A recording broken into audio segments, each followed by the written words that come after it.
has seen the book and now fills us in. The story of Oklahoma City's picture-perfect revival actually began 50 years ago.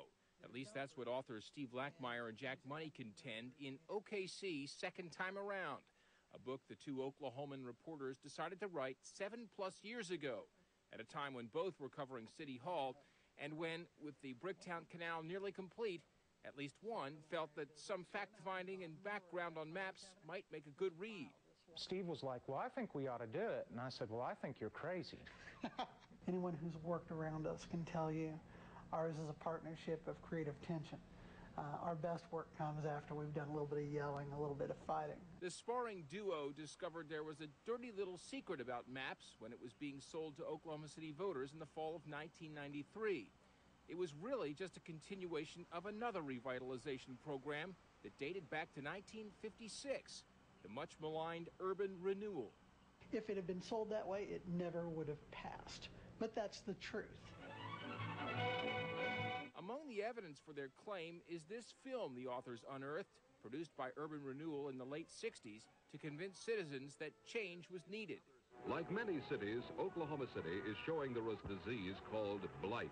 Using a surprisingly sophisticated model and miniature camera, the film teased audiences with a tour of the downtown of the future after urban renewal. Incredibly, eerily almost, much of what we see downtown today is how it was envisioned then, like Broadway, for instance, just north of the convention center. It is almost dead on. You see Chase Tower, you see the Sheridan, you even see the Renaissance, you even see Devon Tower. It is amazing. On left is a new 40-story prestige office tower. The book makes clear there were plenty of things that urban renewal envisioned that didn't come to fruition: hotels and hotel additions. On the right is a new addition to the Skirvin Hotel. And that there was a critical aspect of today's renewal that they didn't envision at all: Bricktown. Neil, tell us a little bit about this building and what you had to do to bring it into the beautiful shape it's in. The person who did envision Bricktown as it is today, according to the book, and yet sadly is known to only a very few, is a man named Neil Horton. In this 1983 video, Horton shows then Mayor Andy Coates just what his vision is: an elaborate plan to turn 12 warehouses he owned into a vibrant collection of office space, bed and breakfast inns, restaurants, and retail. Then the oil bust hit. He lost everything. He ended up destitute, and he died on the eve of maps. It's a tragic story. Theirs, however, is a story ultimately of a spirit that triumphed and gave Oklahoma City a second chance. To have a book that's this comprehensive on this period of Oklahoma City's history is unique in and of itself, but to have it written by two reporters who were actually there to witness a good part of it just makes it that much more unique. And joining us now live in studio are the book's authors, Jack Money, Steve Lackmeyer. Thanks, guys, for coming in today. Appreciate it. You bet. You guys worked for 7 years on this book. Talk about the research that went into this and the access that you had to the materials that makes this book what it is. Well, one thing that's really cool about this book, having to do with history, is that a lot of the people who helped make that history are still here today. So we talked to more than 60 folks who had a hand in how downtown Oklahoma City has evolved. And we did. We had unprecedented and unrestricted access to archives that previously had been closed off from prying eyes. That includes the Chamber of Commerce, Urban Renewal, and getting to go through that stuff was really cool. And that's where we got some of that great that film. Yes. It's pretty amazing.